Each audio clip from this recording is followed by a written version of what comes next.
In this video, I'm going to show you how to make a shadow box around image in Canva. So the first thing that you'll need to do, simply go to canva.com, make sure you're logged in into an account. If not, just go and log in or create an account if you don't have an account. Go and create your projects as an example, or if you do already have it, just go and access that projects. So now we want to make, as we said, some or shadow box around an image in Canva. So we'll need to go and add our image. For me here, I'm just going to upload. I do have an image right here. And let me just zoom in a little bit. So now you'll have just to click on this image. And as you can see, if you go to edits option or button at the top left corner, you'll be able to add some shadows to it. So as you can see here on this left panel, we have effects and we have shadows. Go and click on it. And here you have multiple options to add those shadows.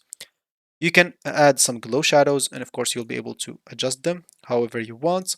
You can add drop shadows as an example, outline shadows, and curved and stuff, all the thing that you want.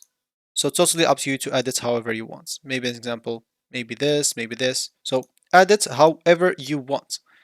For me as example, I'm just going to keep like the angle like this, and yeah, distance like that, and intensity like that, so it will see. And yeah, that's how you basically add shadows to your image in Canva. If you have any questions, leave them down below in the comment section, and I'll do my best to help you out. So